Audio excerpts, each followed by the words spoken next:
O sea que no. Vamos a ir a por allá de el celular. Está bien. Listo, dale. Bueno, buenos días. Buenos días.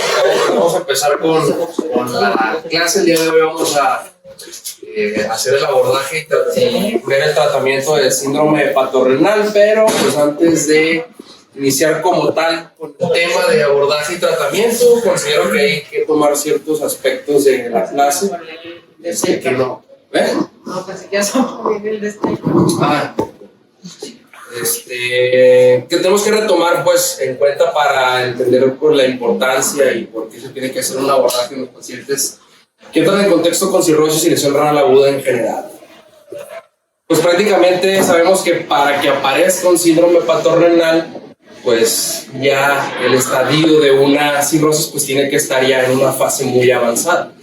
Y esta fase pues avanzada se da principalmente cuando ya los mecanismos compensatorios que se instauraron de manera inicial pues ya son sobrepasados, ¿no? por aquella disfunción del órgano per se. Entonces pues una vez que se ven sobrepasados pues va a empezar a dar disfunciones orgánicas en diferentes momentos, y una de ellas, la implicada, pues es la disfunción renal. También durante el tiempo vemos que este tema pues ha tenido diversas modificaciones en diferentes esferas de su redacción, tanto en la cuestión de la terminología, definiciones y clasificaciones, y esto es principalmente para ponerse a vanguardia, para ponerse a la par de las actualizaciones de otras de otros temas, que es importante pues tenerlo también actualizado. Sabemos que sobre todo esto, ¿no? Que no toda disfunción renal en un paciente con cirrosis pues es una lesión renal aguda. Prácticamente vamos a ver más adelante en la cuestión de la epidemiología que el síndrome hepatorenal solamente comprende entre el 15 al 30% de todos los casos de lesión renal aguda en un paciente con cirrosis. Sabemos también que los pacientes con cirrosis pues tienen múltiples factores de riesgo para presentar una lesión renal de cualquier índole. Entonces, por eso la importancia de hacer un abordaje en estos pacientes. También, pues, como les comento, va a ser un abordaje que es un poco amplio, entonces, pues no todo es blanco y negro en medicina, entonces tenemos que echar mano de ciertas herramientas, como los biomarcadores, para que nos apoyen en la situación de diagnóstico y de tratamiento. Y pues una pregunta que la dejo al aire para ver si la podemos contestar al final de la clase es si todos los pacientes con síndrome hepatorenal son candidatos a trasplante hepático o un trasplante simultáneo de hígado y riñón. Eso es una pregunta pues que vamos a ir viendo. Y también me voy a tomar unos minutos para ver ciertas consideraciones de la creatinina. Sabemos que la creatinina tiene pues múltiples detalles en la cuestión al momento de evaluar tasa de filtrado glomerular, función renal, y esto pues históricamente se ha visto, ¿no? De que tiene pues todos estos bemoles y que han salido nuevos productos donde pues con mayor exactitud especifica la tasa de filtrado glomerular. Vemos que pues esta creatinina en los pacientes críticos también tiene muchos detalles, y pues en los pacientes con cirrosis pues no son la excepción. En este caso, los pacientes con cirrosis tienen muchas causas del por qué la creatinina no se va a elevar como normalmente conocemos esa cinética de la creatinina. Uno de ellos es porque pues, tienen menor masa muscular. También el tipo de dieta que llevan estos pacientes pues, es reducida en proteínas. Tienen un aclaramiento no renal de la creatinina también, y el sesgo del género que tienen. Entonces, pues tiene ciertos detalles que hay que tomar en cuenta en estos pacientes. También los pacientes con cirrosis pues tienden a tener hiperbilirrubinemia. Sabemos que uno de los métodos de cómo se calcula la creatinina es por el método de Jaffe, y se ha visto que en la presencia de hiperbilirrubinemia la exactitud de ese valor que va a dar por el método de Jaffe pues también se va a ver afectado. Por lo tanto, la creatinina es un biomarcador subóptimo en esta población. Como les comentaba, se han visto otras moléculas que han evaluado con mayor exactitud al momento de calcular la tasa de filtrado glomerular, como es la cistatina C, ¿no? Hay múltiples estudios donde se ha visto que el agregar cistatina C a las diferentes ecuaciones que existen, como por ejemplo MDR de 6 elementos, CKD épico, cistatina C, pues estos no ni infraestiman ni subestiman el momento de hacer el cálculo de la tasa de filtrado glomerular. Por lo tanto, es un buen marcador para utilizar en estos pacientes. El problema es que pues, no en todos los hospitales tenemos cistatina C, ni tampoco es altamente disponible o encontrarlo en cualquier laboratorio aquí a la esquina. Por lo tanto, pues tenemos que seguir echando mano de la creatinina. Hasta el momento, pues es el mejor biomarcador porque es disponible y accesible. Entonces, tener en cuenta específicamente todo esto comentado al momento de evaluar a los pacientes con cirrosis que presentan una lesión renal aguda.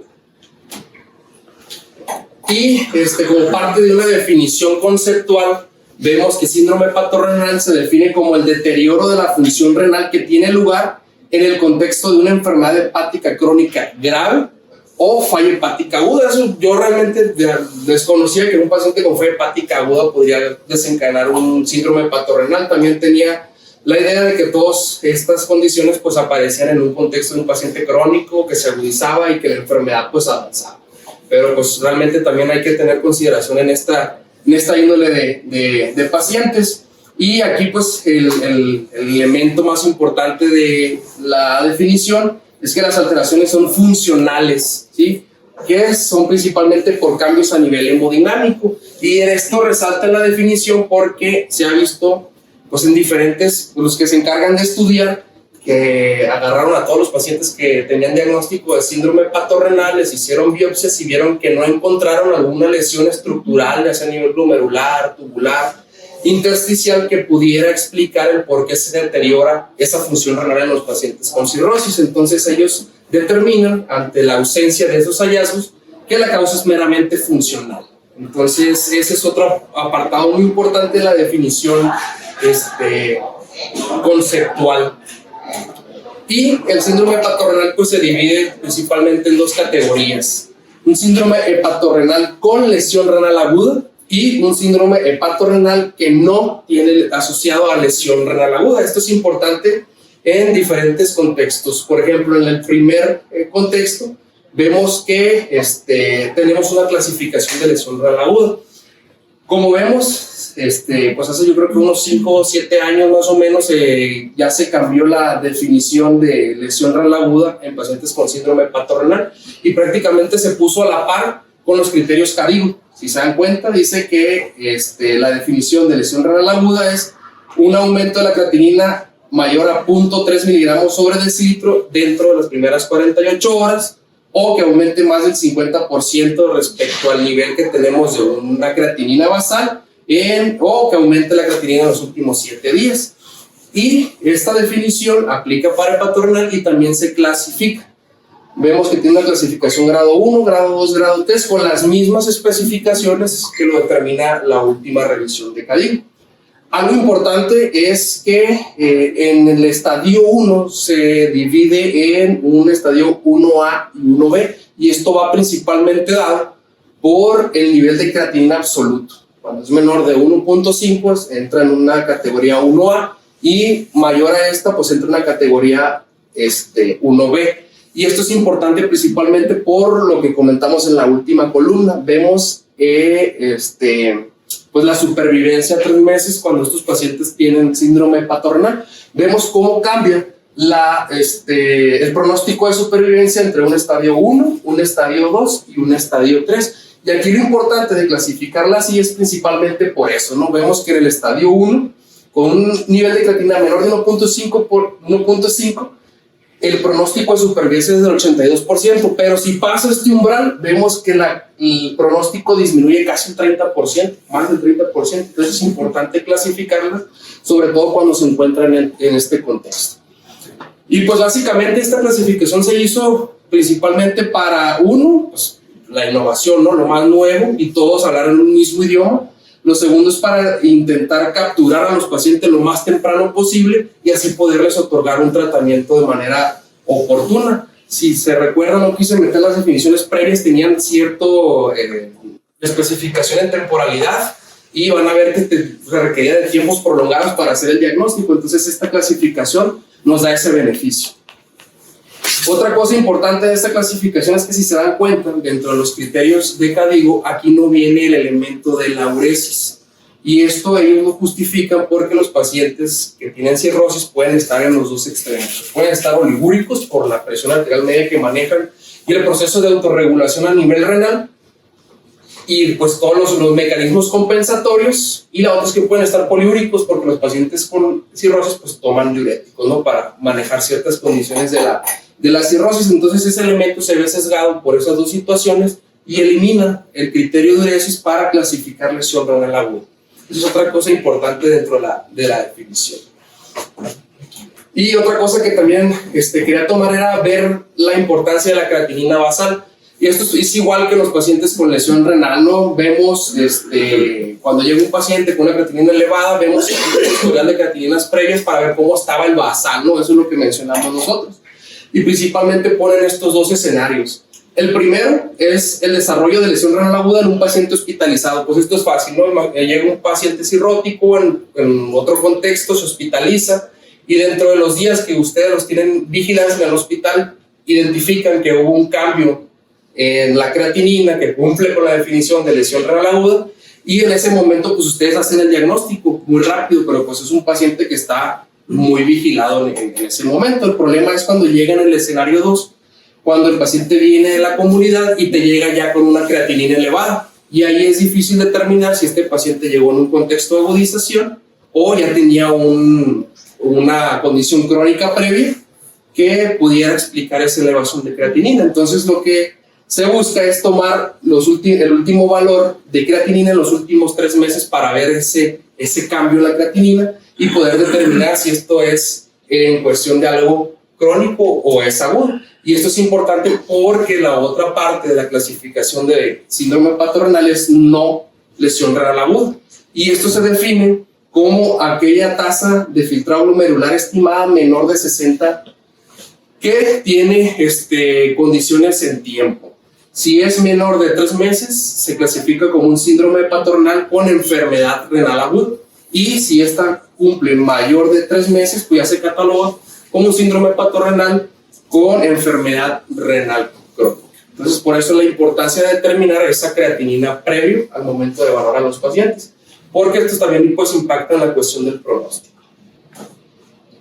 Vemos también pues la epidemiología, que todos los pacientes hospitalizados en el contexto de la cirrosis, del 20 al 50% van a desarrollar lesión renal aguda, y de todas estas, del 20 al 50%, el síndrome hepatorenal solamente comprende entre el 15 y el 30%, es decir, pues tiene factores de riesgo para presentar todo tipo de etiologías de lesión renal aguda, ¿no? Vemos que todo aquel paciente con cirrosis tiene riesgo de un 20% al primer año de presentar un episodio de síndrome hepatorenal, y se aumenta al doble, un 40%, a los 5 años de haberse diagnosticado cirrosis. Entonces, pues esta condición pues nos habla de que los pacientes, conforme vaya su progresión de la enfermedad, pues van a tener mayor riesgo de presentar pues síndrome hepatorenal. Y aquí en esta tabla, donde se especifican en este artículo, donde juntan diferentes estudios de revisión, donde principalmente sacan prevalencia de este síndrome hepatorenal, ¿no? Y ellos clasifican 3 grandes grupos: hipovolemia, necrosis tubular aguda y síndrome hepatorenal. Y como vemos en los diferentes estudios, pues prácticamente la epidemiología es similar, ¿no? Vemos que en este estudio, más o menos como de 110 pacientes, pues el porcentaje fue del 15%, y en un estudio pues más grande, de 233 pacientes, pues ya el líder hepatorenal fue un poquito más alto, ¿no? 43%, que era más o menos como el contexto de epidemiología que hemos comentado previamente. Entonces hay otras causas que tenemos que evaluar en estos pacientes. Y la cuestión de la fisiopatología, pues realmente existe una interacción compleja entre el hígado y el riñón, y que hasta el momento pues solamente queda todas en teorías, ninguna se ha podido corroborar en investigaciones científicas, debido a que cuando lo quieren hacer, por ejemplo, en animales, pues los químicos que utilizan para ocasionar lesión hepática pues también tienden a hacer lesión renal aguda. Entonces ahí como que se ve un poquito sesgado. Entonces prácticamente todos son observacionales. Y todo pues empieza cuando pues, ese hígado genera un aumento de la presión intravascular en la circulación esplácnica. Esto va a generar una hipertensión portal y esta hipertensión portal va a generar cambios en la producción de ciertos sustancias como son mediadores vasodilatadores. Principalmente se describen 3, que es el óxido nítrico, que son los endocannabinoides, y el monóxido de carbono. Estos, pues prácticamente de manera local van a generar una vasodilatación esplácnica. Y esa vasodilatación esplácnica, una vez que se pierde esa autorregulación, pues ya va a generar una disminución de las resistencias vasculares sistémicas y entonces esto va a generar que haya una disminución del volumen arterial circulante efectivo. Que una vez que haya disminuido estas resistencias vasculares sistémicas, se van a activar sistemas contrarreguladores, como lo es el sistema renina-angiotensina-aldosterona. También se activa el sistema nervioso simpático y se libera pues mayor cantidad de arginina vasopresina, esto para contrarrestar los efectos de la hipertensión portal. Sin embargo, pues estos van hasta cierto momento pues van a ser beneficiosos, pero así como todo en exceso pues también es malo, ¿no? Entonces estos van a generar, por su mismo mecanismo de acción, pues van a generar vasoconstricción renal y esa vasoconstricción renal se va a traducir en una disminución de la tasa de filtrado glomerular, va a empezar a retener sodio, va a empezar a retener líquidos, van a venir complicaciones también consecuentes de la cirrosis y esto mismo va a generar mayor aumento de la vasoconstricción de los vasos portales y aumentar todavía más la hipertensión portal y se empieza a hacer un ciclo. Entonces prácticamente es lo que sucede. También se ha visto que hay implicación de ciertas moléculas en la cuestión de respuesta inflamatoria. Se ha visto que en los pacientes con síndrome hepatorenal, por lo menos el 50% de ellos van a tener síndrome de respuesta inflamatoria sistémica y no va a estar asociada a un proceso de infección. Y es principalmente por eso, ¿no? Por translocación bacteriana que se genera a nivel intestinal. Y ahí se liberan moléculas como lo son los patógenos asociados a daño y los patógenos asociados a patógenos, que estos pues van a generar dos cosas. Una de ellas, un estado proinflamatorio, que va a generar un aumento de la producción de mediadores inflamatorios y estos van a ser un estímulo para que se genere vasodilatación de la circulación esplácnica y generar pues toda esta cascada de eventos. Y la otra es que esas mismas moléculas van a generar daño renal de manera directa. Entonces ahí hay ciertas implicaciones de vías que van a generar daño a nivel renal.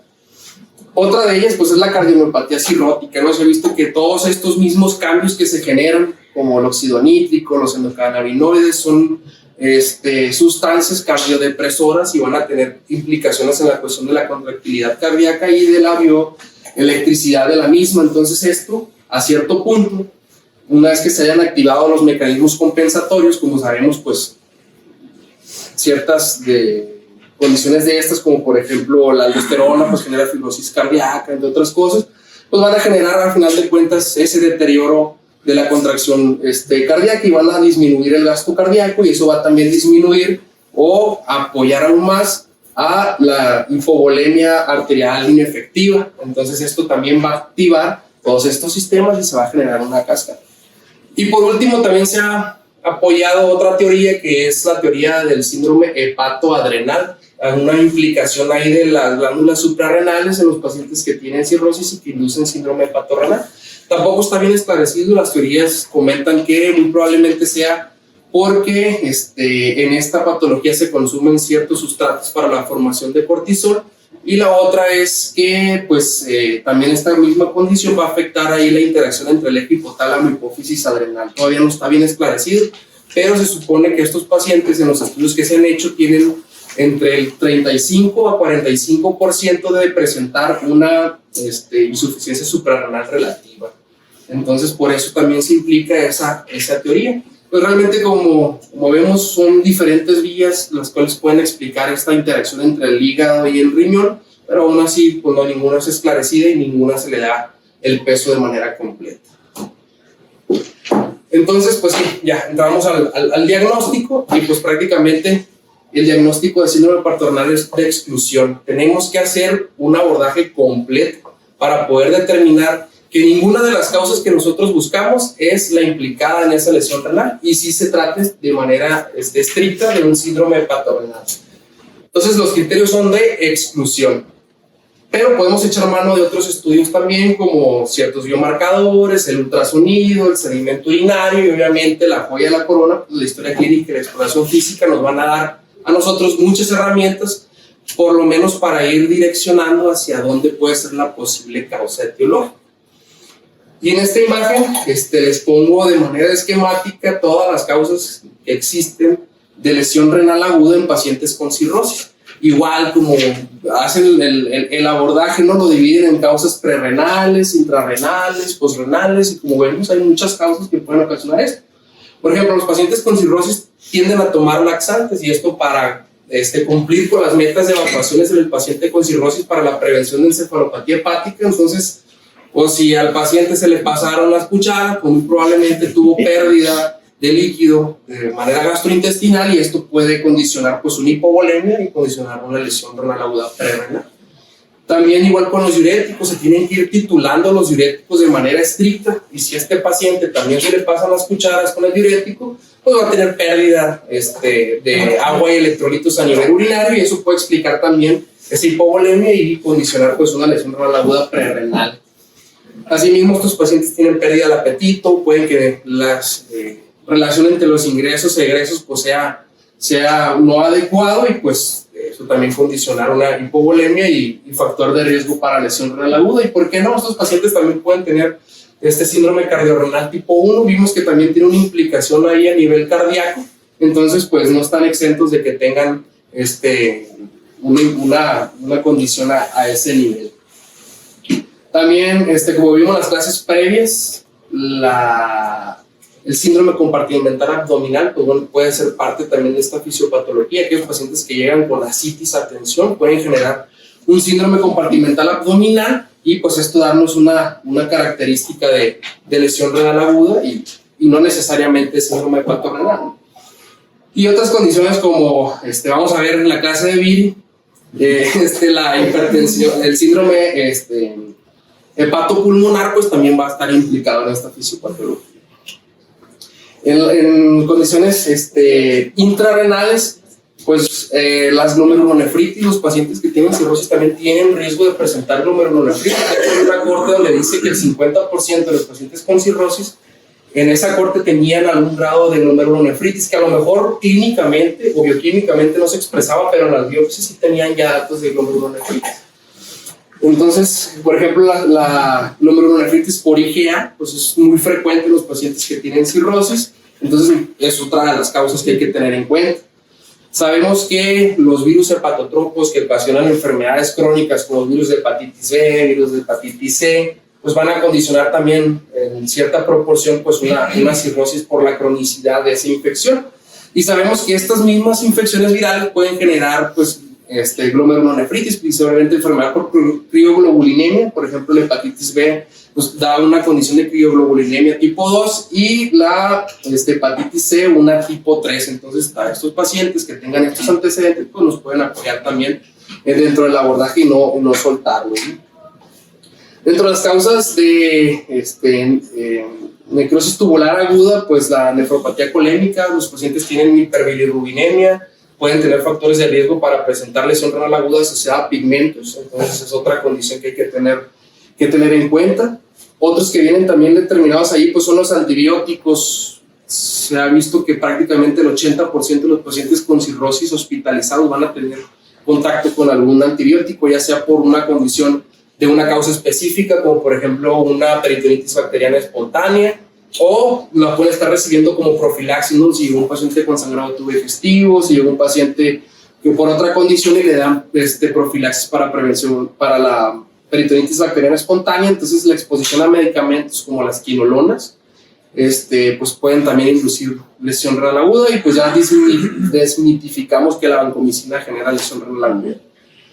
Y otras condiciones, ¿no? También isquémicas, como por ejemplo si estas condiciones se perpetúan con el tiempo, pues pueden generar también lesión renal aguda de tipo necrosis tubular aguda. Si el paciente llegó con una hemorragia de tubo digestivo que ocasionó choque, pues eso también va a estar implicado en las cuestiones de de lesión renal y el choque séptico, ¿no? Pues ya he comentado. Y así, como se dan cuenta, hay muchas causas del por qué puede un paciente con cirrosis tener lesión renal aguda y no todo catalogarlo como un síndrome hepatorenal. Por eso tenemos que hacer un abordaje específico. Pero así sería muy fácil. La literatura te lo menciona, es prerrenal, es posrenal, es síndrome hepatorenal, es necrosis tubular aguda, pero realmente la verdadera historia es que prácticamente está así. Puede tener múltiples factores de riesgo en un mismo paciente y que la causa etiológica que nosotros estamos investigando a lo mejor no está tan clara. Entonces tenemos que hacer un esfuerzo por hacer pues un abordaje de manera sistematizada. Para eso, pues ya hubo gente que se hizo esa misma interrogante y pues ya lo estudiaron. Entonces ellos hacen una propuesta de un abordaje de lesión renal aguda en un paciente que tiene cirrosis. Y pues lanzan esta propuesta, ¿no? Que de acuerdo a diferentes hallazgos, elementos, pues van a irnos orientando de las posibles causas. Vamos a poner un ejemplo nada más rapidito para ir determinando cómo se desarrolla este abordaje. Pues ellos determinan que una vez que se haya hecho el diagnóstico de lesión renal aguda de acuerdo a la definición previamente comentada, pues lo primero que tenemos que hacer es eliminar todos los medicamentos que puedan tener una implicación renal, ¿no? AINES, betabloqueadores, inhibidores del sistema renina-angiotensina-aldosterona, y hacemos una evaluación de la volemia en el paciente. Además de eso, pues hacer una historia clínica bien detallada, ver si el paciente cumple criterios del Club Internacional de Ascitis, que son los criterios que vamos a utilizar para el diagnóstico de hepatorenal, y si hay cierto fenotipo característico. Entonces, si nosotros tenemos todos estos elementos, pedimos estudios de laboratorio como sedimento urinario, sodio urinario, el FENA, y a nosotros nos da pues un sedimento blando, un sodio urinario bajito, pues eso nos habla de integridad tubular. Y si a esto le agregamos una historia de pérdidas de líquidos gastrointestinales, renales, y en la evaluación volémica por ultrasonido con nota de datos de congestión, muy probablemente la causa sea una azotemia prerrenal, y el tratamiento pues va a ser suspender los diuréticos y darle al paciente pues líquido, ¿no? O si tenemos las mismas características, pero al momento de hacer ultrasonido vemos que el paciente tiene ascitis, pues hay que drenar, hacer una paracentesis de gran volumen, porque muy probablemente esta causa sea por un síndrome compartimental abdominal secundario a la ascitis. Y así vamos a ir viendo diferentes características con los diferentes estudios que vamos a ir solicitando, y nos van a ir orientando a una causa específica de la lesión renal aguda en el paciente con cirrosis. Sí parece muy escandaloso, se ve un poco práctica la imagen, pero realmente si ya seguimos punto por punto y pedimos los que ellos nos solicitan, pues muy probablemente sí lleguemos al diagnóstico, ¿no? Pero pues sí es difícil. Entonces, pues una vez que hagamos este abordaje, pues vamos a entrar prácticamente a la situación del tema, ¿no? Que es el síndrome hepatorenal. El Club Internacional de Ascitis libera ciertos criterios que debemos de cumplir para poder hacer el diagnóstico del síndrome hepatorenal. El primero de ellos es que cumpla con la definición de lesión renal aguda. Eso ya lo vimos. La segunda es que tenga un paciente una cirrosis descompensada, que ellos prácticamente dicen que tiene que tener cirrosis y ascitis. Si no hay esta condición, no puede ser hepatorenal, porque pues esto nos habla ya de cronicidad y nos habla también de gravedad de la misma disfunción hepática. Dice que no tiene que haber ausencia de choque. Tenemos que quitar todos los medicamentos que tengan una implicación renal, AINES, betabloqueadores, inhibidores del sistema renina-angiotensina-aldosterona, diuréticos, etc. La otra es que no tengamos una causa estructural renal que explique esa lesión renal que tiene en ese momento, es decir, que no tenga proteinuria, que no tenga hematuria, que el ultrasonido pues esté de características normales, y lo más importante es que el paciente no responda al tratamiento con volumen, y este tratamiento con volumen se hace a través de albúmina al 20%, calculada a 1 gramo por kilo de peso por día por 48 horas, o un máximo de 100 gramos al día. Entonces se requiere de diferentes elementos, de ir descartando las causas, pero también que no responda a volumen. Esa es otra característica importante. Por 48 horas. Aquí en esta imagen les pongo los mismos criterios. En rojo pongo los criterios que sí o sí tienen que estar para sospechar hepatorenal, que son los criterios de lesión renal aguda, que es la ausencia de respuesta a suspensión de diurético y el reto con albúmina por 48 horas y la cirrosis descompensada. Pero hay otros criterios que a lo mejor tenemos ciertos detalles que hay que pues, sobrepensarlo. Por ejemplo, esa ausencia de choque. Pues los pacientes Con cirrosis habíamos comentado que hay unos que tienden a estar a la oliguria y no necesariamente tienen lesión renal aguda. Entonces esa ventana de las ventanas clínicas de choque, pues lo renal está sesgado, ¿no? Por eso. La otra es que los pacientes pues, pueden generar encefalopatía hepática. ¿Y cómo podemos nosotros diferenciar si realmente es por encefalopatía hepática o es prácticamente por el estado de choque? Entonces prácticamente nos queda una ventana que es pues la cutánea, ¿no? Y como sabemos, pues los pacientes generalmente siempre están en la hipotensión por el mismo mecanismo fisiopatológico y lo otro por los medicamentos que utilizan, ¿no? Damos medicamentos, damos diuréticos, damos beta-bloqueadores que pueden impactar en la cuestión de hemodinámica. Pero ¿qué pasa si el paciente tiene una presión arterial media más alta? ¿Qué pasa si ese paciente no cumple con todo lo demás, pero la presión arterial está más alta? Ese paciente ya no puede tener hepatorrenal. Es una pregunta que nos podemos hacer. La otra dice, no exposición reciente a nefrotóxicos. Pues como les comentaba, el 80% de los pacientes con cirrosis que se hospitalizan tienen por lo menos exposición a antibióticos. Entonces tenemos que quitar los antibióticos para poder decir que el paciente tiene hepatorrenal. Parece que es muy simple, pero llevarlo a la práctica es difícil, ¿no? La otra es, dice, no hematuria que tenga más de 50 glóbulos rojos por cambio. ¿Y qué pasa si ese paciente llegó, no sé, por una neumonía o por una infección de vías urinarias en urgencias y le quieren colocar una sonda Foley y al momento de la instrumentación de la uretra pues causan una lesión y eso puede explicar pues la hematuria? Entonces ese paciente ya no tiene derecho a tener hepatorrenal aunque cumpla con todos los criterios. ¿O qué pasa si ese paciente ya tiene una glomerulonefritis por IgA crónica y que pueda tener, y eso ya, esa hematuria pues, de manera crónica, ya no tiene derecho a tener hepatorrenal? ¿O qué pasa si ese paciente ya tiene una enfermedad renal crónica y ya tiene una proteinuria de base y que a lo mejor ya cumple con mayor de estos criterios? Entonces, si llega a urgencias, pues, o llegan a cualquier servicio con esa proteinuria que ya la tenía previamente el paciente, que era conocida, ya no tiene hepatorrenal, ya no tiene derecho a tener hepatorrenal.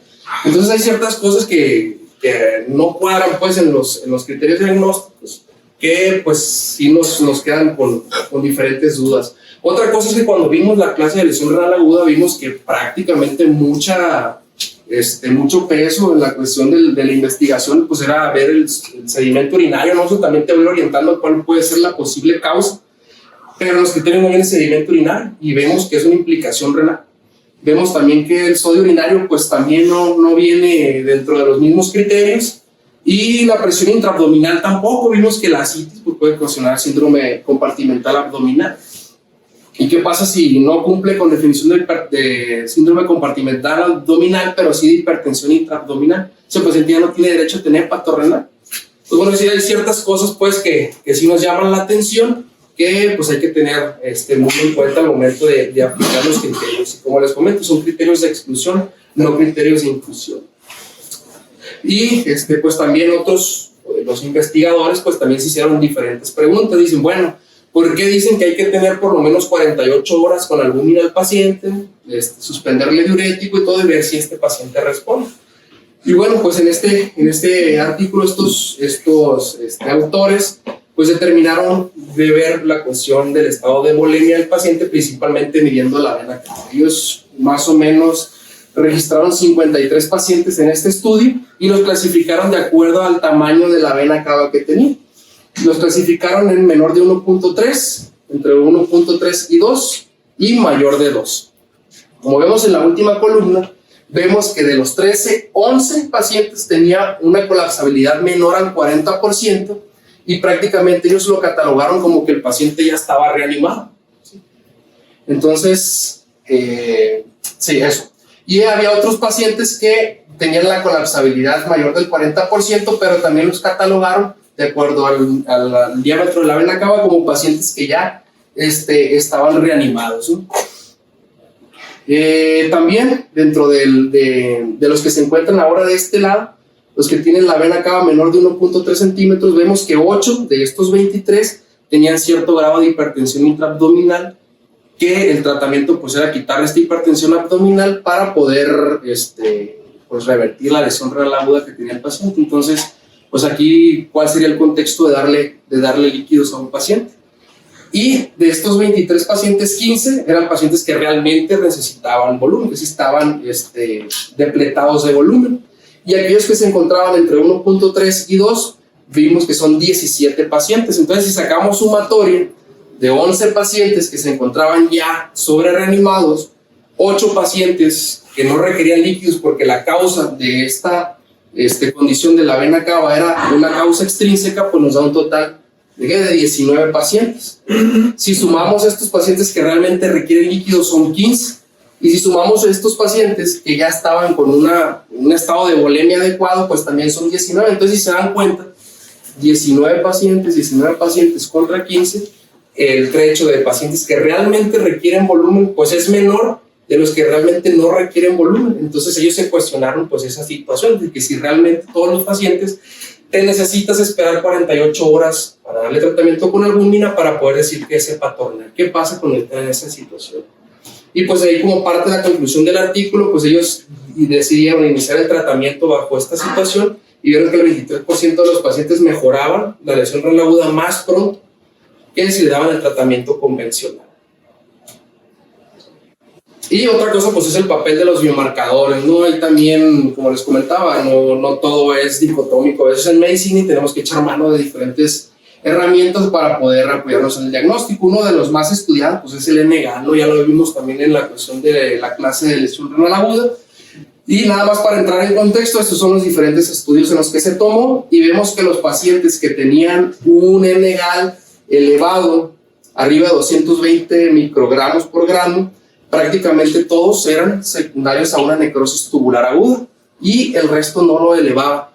¿Cómo podemos traducir este resultado del biomarcador? Bueno, que si tenemos un NGAL positivo, muy probablemente la causa es necrosis tubular aguda. O dicho de otra forma, si tenemos un NGAL negativo, pues muy probablemente las causas sean hepatorrenal o una lesión renal aguda prerrenal. Para eso nos puede servir el biomarcador. También se han estudiado otros como el FENA. Sabemos también todos los detalles que tiene el FENA y esto ya lo discutimos también en la clase previa, pero pues estos artículos son un poquito viejitos, ¿no?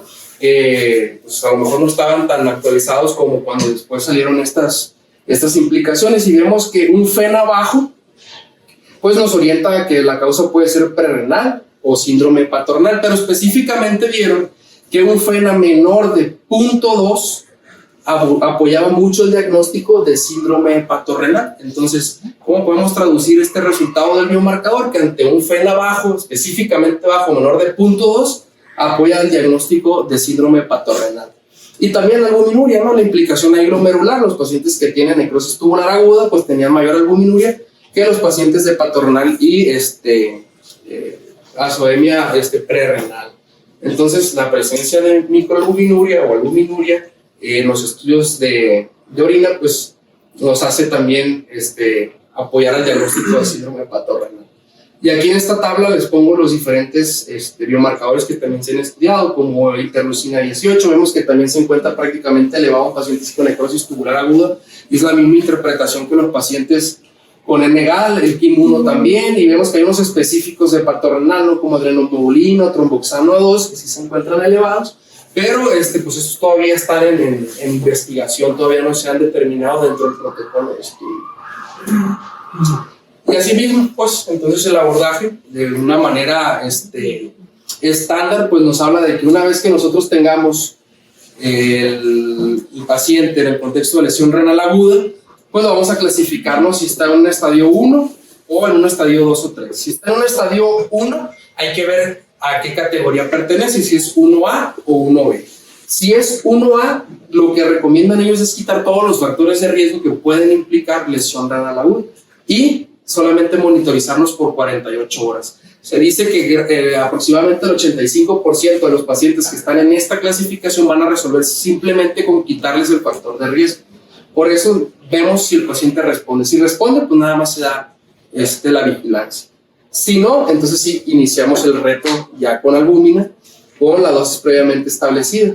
Y cambia cuando el paciente ya se encuentra en un estadio 1B o ya en un estadio 2 o 3, que es nos vamos directamente al reto con albúmina. Entonces vemos, si el paciente resuelve, pues muy probablemente fue una depresión de volumen y nada más hay que monitorizarlo. Si no resuelve, ellos aconsejan usar los biomarcadores. Si los biomarcadores son positivos para necrosis tubular aguda, pues nos vamos al tratamiento específico de necrosis tubular aguda. Si estos son consistentes con síndrome hepatorenal, pues les damos el tratamiento que es vasoconstrictores más albúmina, y un área gris que entre no está el diagnóstico porque no tiene los biomarcadores o todavía no tiene esclarecida bien la causa, pues dicen que hay que darle con todo, ¿no? Como si fuera hepatorenal. De este vasoconstrictores y albúmina. Pero pues también hay un abordaje analítico. ¿Qué les parece si nosotros utilizamos también pues el apoyo, ¿no? Con otras herramientas como el ultrasonido? Si llega un paciente con cirrosis, pues checamos si el paciente tiene ascitis, vemos si ese paciente con el que tiene la ascitis no está condicionando una hipertensión intraabdominal o un síndrome compartimental abdominal. Entonces podemos hacer de manera terapéutica una paracentesis de gran volumen. Si esta lesión renal resuelve después de hacer la paracentesis, pues muy probablemente el diagnóstico fue un síndrome compartimental abdominal. Si no resuelve, el siguiente paso es ver si tiene congestión venosa o pulmonar. Si en este caso el paciente tiene congestión venosa o pulmonar, pues no hay necesidad de darle albúmina, de seguirle dando ese reto con albúmina, pues nos vamos directamente a darle diurético porque muy probablemente la causa fue un síndrome cardiorrenal tipo 1. O si no responde, pues incluso un síndrome hepatorenal, ¿no? También. Pero si el paciente no tiene congestión, pues entonces sí, hay que ver si el paciente pues responde a la reanimación. Si responde, pues muy probablemente la causa fue una depresión de volumen, y si no responde, pues se cataloga ya como un síndrome hepatorenal frágil. Entonces son los diferentes abordajes que podemos utilizar para llegar al diagnóstico de síndrome hepatorenal. Y el tratamiento, pues como les comentaba, el pilar pues son los vasoconstrictores y la albúmina. Dentro de los vasoconstrictores hay diferentes, estos tres son los más importantes que vienen, o que son los mayormente estudiados, que es la terlipresina. La dosis de terlipresina que se recomienda es de 1 a 2 miligramos, vía intravenosa cada 4 o 6 horas, o en infusión continua también se puede dar. Y esta dosis de terlipresina se va a empezar a titular de acuerdo si hay respuesta. Y respuesta se define como una reducción de la creatinina sérica más del 25% para el tercer día de tratamiento. Si no vemos respuesta, pues nosotros tenemos que estar aumentando la dosis de terlipresina hasta una dosis máxima de 12 miligramos al día. Como les comento, pueden ser en bolos o pueden dejarse la infusión continua en 24 horas. Y siempre pues estar buscando los efectos secundarios del medicamento, ¿no? Dolor, diarrea, tienden a tener isquemia mesentérica, tienden a dar arritmias, edema pulmonar. Entonces siempre hay que estar vigilando cuando estemos tratamiento con terlipresina. Otro de ellos pues es la norepinefrina. También en Estados Unidos pues es prácticamente la terapéutica de primera línea, y esto porque anteriormente no estaba aprobada todavía la terlipresina, pero creo que hace como 2-3 años ya aprobaron la FDA la terlipresina. Y la norepinefrina pues prácticamente se tenía que administrar bajo un catéter venoso central, y en la terapia intensiva no estaba aprobado para que la norepinefrina se diera en una sala de hospitalización general. Entonces se tenía que administrar norepinefrina a estas dosis, y se tenía que titular para alcanzar una meta de presión arterial media de por lo menos 10 milímetros de mercurio o hasta 15. De acuerdo a la presión arterial media se va a titular. Esta pues tiene que ser por vía intravenosa, infusión continua. Igual tenemos que buscar los diferentes efectos secundarios del medicamento. Y otra estrategia pues es la midodrina y ocreotide. La midodrina se va a dar vía oral y se inicia con una dosis de 7.5 miligramos y se puede titularlo cada 8 horas hasta valorar respuesta, principalmente al aumento de la presión arterial media. Y la ocreotide pues es vía subcutánea de 100 a 200 microgramos cada 8 horas. Igual tenemos que buscar de manera intencionada los efectos secundarios de estos medicamentos. Y pues estas estrategias, se ha visto en los diferentes estudios que la midodrina y ocreotide es menos efectiva que terlipresina y norepinefrina.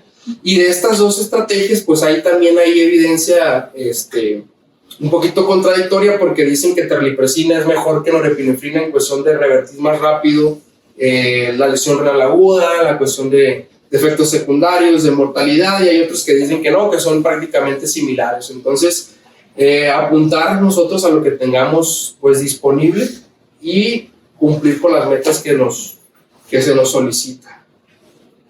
La albúmina pues que se administra es al 20%, y se debe de dejar una dosis de mantenimiento de 20 a 40 gramos al día, ya una dosis estándar. Esta no se calcula de manera ponderal y se va a ir ajustando pues de acuerdo al estado de volemia del paciente. Esto junto con la terapia vasopresora pues va a ser el pilar del tratamiento. Y otra que les comentaba es buscar específicamente objetivo de presión arterial media, que es elevarla por lo menos de 10 a 15 milímetros de mercurio de la presión arterial media basal, y esto porque se han hecho estudios que hay una correlación lineal que entre mayor presión arterial media tengamos, los niveles de creatinina van a ser menores. Entonces, llevar un objetivo hemodinámico de elevar la presión arterial media arriba de 10 a 15 milímetros de mercurio es un criterio de calidad en el tratamiento de síndrome hepatorenal. Y esto lo podemos ver en la curva de autorregulación renal. Vemos que en la curva esta azul es de un paciente que no tiene algún daño renal. Vemos que su curva de autorregulación pues prácticamente funciona con 65 milímetros de mercurio. Mientras que esta curva también azul bajito, es el paciente con síndrome hepatorenal. Entonces vemos que con una presión arterial media de 65 en un paciente sano, él ya entra en una fase de autorregulación, mientras que el paciente con síndrome hepatorenal con 65 ni siquiera está en esa fase meseta. Entonces aumentar la presión arterial media de 10 a 15 milímetros de mercurio, pues esto lo va a llevar a la parte plana de autorregulación, por eso es un objetivo hemodinámico en estos pacientes. Pero pues también va a haber situaciones en las que vamos a tener problemas en el momento de llevar este objetivo hemodinámico, y porque hay ciertos factores que van a imponer a que haya pobre respuesta al tratamiento. Uno de ellos fue en este artículo donde se evidenciaron ciertos factores que predecían de manera independiente una falla al tratamiento vasopresor, y uno de los más destacados pues fue el nivel de bilirrubina. Vieron que una bilirrubina arriba de 10 miligramos sobre decilitro, la respuesta a esta presión arterial media pues fue menor comparada con el grupo que tenía una bilirrubina menor de 10 miligramos sobre decilitro. Entonces esto es un factor independiente para que el paciente tenga una falla a la respuesta terapéutica. ¿Qué otros factores existen? El nivel de creatinina sérica con la que se inicia el tratamiento. Se dice, o hay literatura que dice que una creatinina por encima de 7 miligramos sobre decilitro prácticamente te va a predecir una falla al tratamiento vasopresor. Por eso la importancia de intentar identificar a los pacientes lo más temprano posible. Por eso se cambió la definición y se juntó con las guías de CADIGO, principalmente para eso, para intentar capturar a los pacientes con el nivel de creatinina más bajo, para evitar que pase principalmente esta circunstancia. El grado de lesión renal aguda pues va prácticamente similar con el punto de arriba, que el paciente haya desarrollado una necrosis tubular aguda concomitante. Sabemos la historia natural de la necrosis tubular aguda, todo lo que implica estar con esta patología, pues entonces eso va a complicar también la respuesta, ¿no? El grado de falla hepática, pues sabemos que el órgano central de todo esto pues es el hígado. Pues entonces mientras más falla tenga ese hígado, pues más difícil va a ser revertirlo, porque el problema no es meramente renal, el problema es hepático, ¿no? Y hay otras afecciones a otros órganos que pues, también van a complicar de acuerdo a las fallas orgánicas. Entonces son factores de riesgo que tenemos que tener en cuenta. Entonces podemos decir de manera resumida que una vez que tengamos el diagnóstico de síndrome hepatorenal, lesión renal aguda, pues hay que administrar albúmina vasopresores, y ahí más o menos pues terlipresina de primera o segunda intención o norepinefrina, con el objetivo de aumentar la presión arterial media arriba de 15 milímetros de mercurio. Y vamos a ver nosotros la respuesta. Podemos tener una respuesta favorable y no favorable. Una respuesta no favorable pues prácticamente nos condena a una mortalidad. La mortalidad que se ejemplifica en un paciente que no responde al tratamiento vasopresor es del 90%, independientemente de las diferentes modalidades de tratamiento que otorgamos. Mientras que un paciente con una respuesta favorable, pues este paciente hay que priorizarlo para hacerle un trasplante hepático. Se ha visto que el trasplante hepático pues tiene una respuesta del 65 a 75% después de que se haya hecho pues el trasplante. Entonces, pues, nada más. Parte de la duración del tratamiento, pues la duración máxima que debemos de tener a estos pacientes pues es por lo menos 14 días con vasopresor y albúmina, pero pues realmente los pacientes con síndrome hepatorenal, en mi corta experiencia que he visto, pues duran más tiempo con esto. Son pacientes que ya llegan con muchos factores de riesgo para pobre respuesta al tratamiento, entonces puede que esto se prolongue un poco más en situación de ver si estos pacientes son candidatos a trasplante de hígado. Y como les comentaba, no respuesta una resolución de manera completa del tratamiento, una vez instaurado el tratamiento, es que tengamos nosotros 2 niveles consecutivos de creatinina menor de 1.5 con un intervalo por lo menos de 2 horas en estos estudios. Entonces se llama de una respuesta de manera completa, ¿no? Y se recomienda que el tratamiento continúe por lo menos 24 horas más, que haya cumplido con la definición de respuesta al tratamiento. La terapia de reemplazo renal pues es otra modalidad que podemos utilizar en los pacientes con síndrome hepatorrenal. Algo muy importante es que no es un tratamiento definitivo y no es un tratamiento de rescate. De hecho, los mismos artículos que ustedes leen, incluso la guía europea, dice que eviten lo más posible meter a estos pacientes a una terapia de reemplazo renal. Y esto es básicamente porque 2 cosas. La primera, pues no es el problema del riñón, como lo vimos, es el hígado. Entonces, que no tiene sentido estarle dando un soporte al riñón cuando nunca vas a resolver pues, la causa principal que lo llevó a esa disfunción. Y lo segundo es que se ha visto que los pacientes que entran a terapia sustitutiva renal y no entran a terapia sustitutiva renal, la mortalidad es prácticamente similar entre o no entren. Entonces no tiene pues mucho sentido verlo, pero pues sí tiene una implicación. Se debe considerar en pacientes como una terapia puente a trasplante hepático. Eso sí hay que priorizarlos. ¿Qué es mejor, la hemodiálisis intermitente o terapia de reemplazo renal lenta continua? Pues prácticamente la evidencia dice que pues no hay una superior a otra. Prácticamente las indicaciones que tienen pues son las mismas que cualquier paciente convencional. Entonces aquí en esta tabla de este artículo mencionan sobre las ventajas y desventajas que tiene cada una de estas modalidades, pues son prácticamente las de un paciente convencional. A lo mejor sí tiene ciertas condiciones estos pacientes para ser más candidatos a terapia lenta continua, como por ejemplo pacientes que llegan ya con datos de encefalopatía hepática por una falla hepática aguda. Son pacientes que generalmente están hiponatrémicos, entonces esos cambios de electrolitos rápidos entre una hemodiálisis intermitente, pues a lo mejor lo hace más favorable una lenta continua, entre otras situaciones. Y el trasplante hepático, pues las indicaciones son como cualquier otra, ¿no? Los criterios universales que nos habían comentado en la clase de trasplante hepático, pues son los mismos que se utilizan para estos pacientes, ¿no? Se ha visto una reversión de este síndrome hepatorrenal del trasplante, una vez con trasplante hepático, del 83% a los 6 meses de haberse instaurado.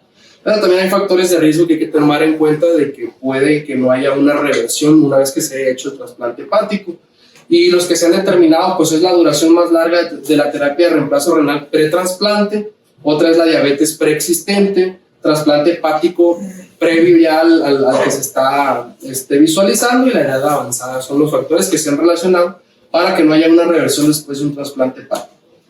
¿Cuándo un trasplante hepático solo y cuándo un trasplante renal simultáneo con el hepático? Bueno, pues ahí también las diferentes directrices no se ponen de acuerdo cuándo, pero pues sí tienen ciertos criterios cada una para determinar cuándo realizarse. Pues prácticamente nos dicen que si un paciente tiene mejoría de la función renal o se encuentra en una enfermedad renal crónica, ya en un estadio mayor a 3A, lo que ellos recomiendan es hacerle un trasplante de hígado solo.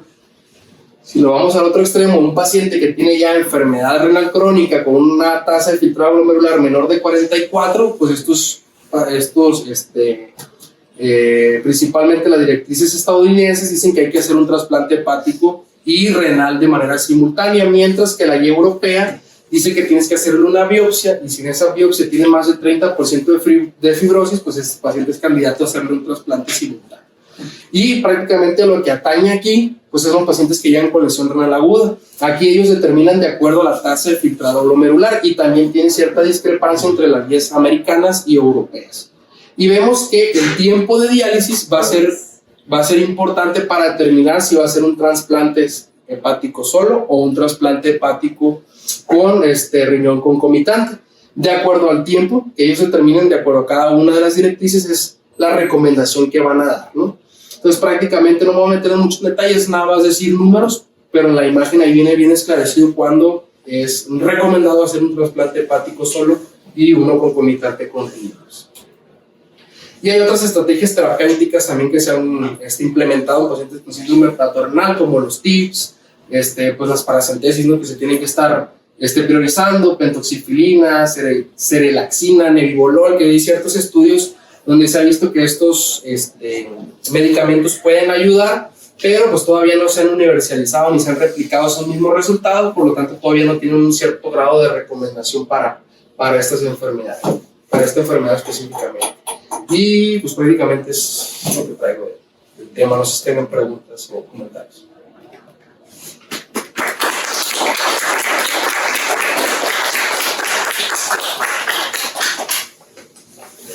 Yo, dando una patología, ¿cómo encontraste que pudiera desarrollar síndrome hepatorenal, considerando que lo crónico, lo que te hace un daño estructural hepático es lo que te condiciona? Sabes que nada más en la cuestión de la definición fue lo único que encontré, que fue lo que me llamó la atención. Yo tampoco tenía entendido, no tengo entendido cómo una falla hepática aguda te puede dar una patología que desencadena eso. Y yo creo que las otras preguntas que pusiste, pues caían dentro de la definición del otro, del previamente tipo 2, porque no se puede relacionar con el hepático, ¿no? Cuando ya tienes proteinuria, cuando ya tienes alteraciones del sedimento binario, pues ya no te irías por un síndrome hepatorenal, anteriormente llamado SICUM, sino te irías por él, no asociado o el tipo 2. Y la otra cuestión, nada más allá de la fracción estrenal de sodio, que ya dijiste que tiene sus bemoles, una de ellas, la más importante, pues es el uso de diurético crónico en los pacientes que desarrollan ese síndrome hepatorenal, que pues está demasiado sesgado, ¿no? Y no sería de mayor utilidad para intervenir entre los diagnósticos. A lo mejor teniendo la aproximación del NGAL para descubrir la agua, pues sería mejor, pero pues desgraciadamente no lo tenemos. Y la otra situación en cuanto a las opciones terapéuticas, recordar que darle profilaxis contra la peritonitis bacteriana espontánea a los pacientes que tienen alto riesgo de desarrollarlas, incluso sin sangrado igual asociado a sangrado parcial, ha demostrado reducir la prevalencia o la incidencia del síndrome hepatorenal. Y se ha indicado darles profilaxis a esos pacientes que tienen alto riesgo. Esta diapo, de hecho, si se puede prevenir con antibióticos para la prevención. Perdón, se me pasó. Es cierto, tienes razón. Yo creo que también ahí el escenario realmente para poder identificar un síndrome hepatorenal como pretenden del libro es bastante complejo y difícil, sobre todo porque estos pacientes per se ya tienen bastantes factores que pueden sesgar cualquier tipo de prueba de evaluación para poder decir, es que quítale los antibióticos para ver si síndrome hepatorenal, y si no sé, el ojo, si el paciente está infectado, te quito los antibióticos para saber si trae síndrome hepatorenal. Es una estrategia diferente para implementar tratamiento, es una prueba terapéutica, en fin y al cabo, ¿no? Por la cuestión de que el punto de corte como tal, el FENA, sabemos que pues, tiene muchos bemoles, ¿no? Pero en el constructo fisiopatológico del síndrome hepatorenal, esa sobreexpresión del síndrome del sistema renal inhibidor, testosterona y todos los cambios hemodinámicos que trata de hacer el cuerpo para, o sea, esa vasodilatación con bajo, con baja, digamos, perfusión renal, que nos activa todo este fenómeno. Qué tan valioso, qué tan valorable es en este sentido una fracción excretada de sodio, cuando sabemos que la fisiopatología en sí es un sistema de testosterona bastante hiperactivo, hay bastante una vasopresina y que cambia el número solamente validar el punto de corte que mencionas, el 0.2 más bajo, o sea, entendiéndose en este concepto que no va a ser igual que un paciente que quizás no tiene ya un eje supra, pues, por así decirlo, como super expresado, ¿no?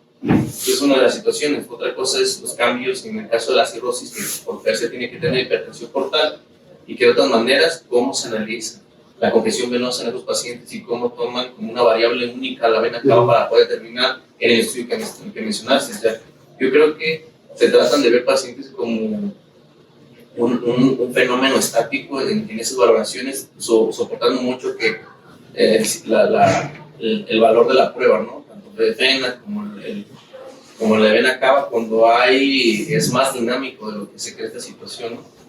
Sobre todo porque pues, el escenario que más me ha tocado ver es ¿no?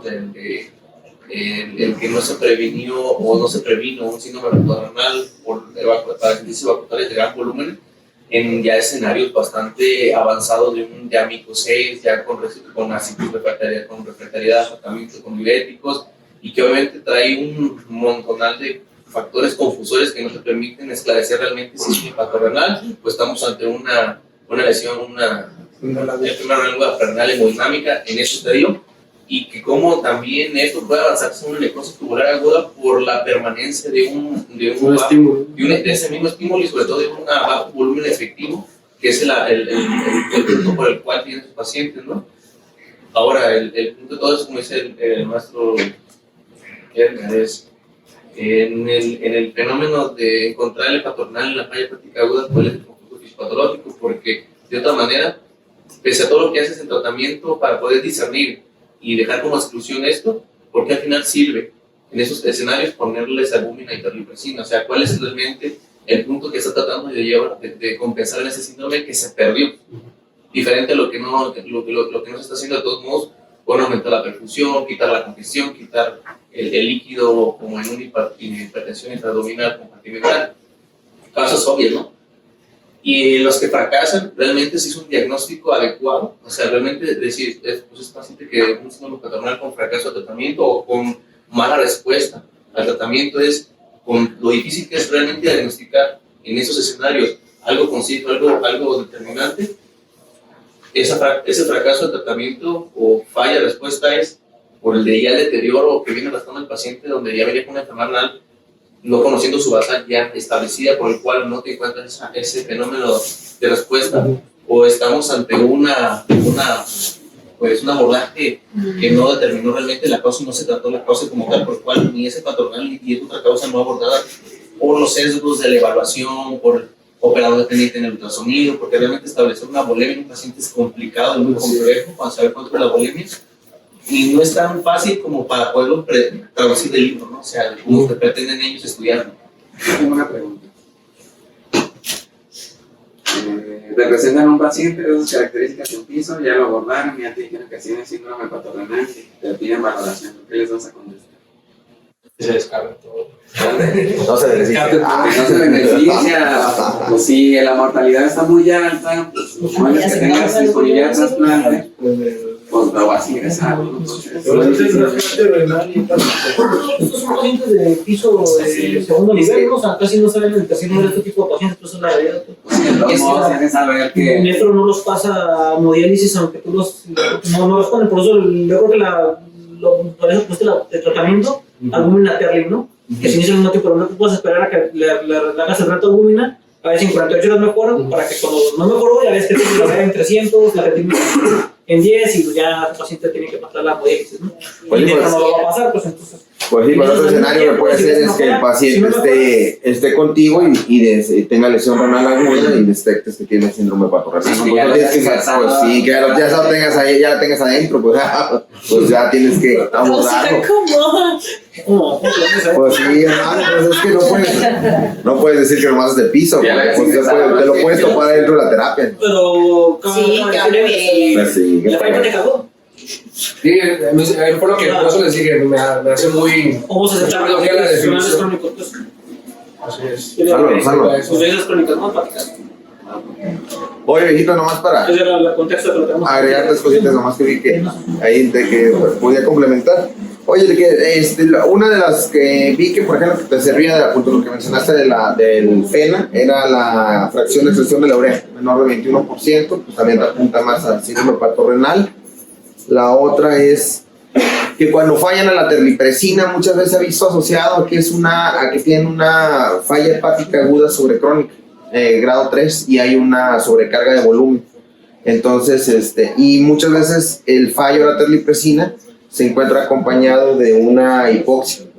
Presentan los pacientes una hipoxia presente porque tenían una falla de volumen, o sea, un exceso de volumen no detectado, y se le aumentaste ya hasta tus metas, y a los 3-4 días de haber llegado a esas metas empiezan a hacer edema pulmonar. Entonces, pues eso me pareció interesante, pues, y como tú dijiste, son pacientes que pues lamentablemente están prácticamente condenados a la muerte, ¿no? Pero era una de las complicaciones del uso de la terlipresina.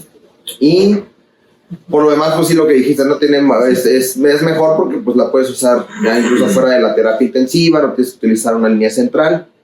La otra que vi es que, por ejemplo, muchos pacientes pareciera haber algo de relación con insuficiencia suprarrenal, pero aún así no se ha demostrado ningún beneficio en el uso del esteroide, ¿no? Entonces, específicamente para eso, pues no estaría indicado.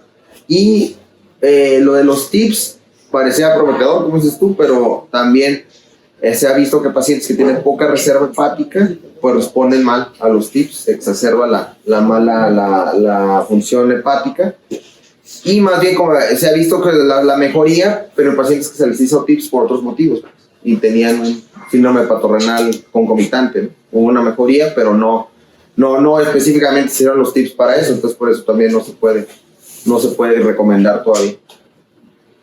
¿Quién más?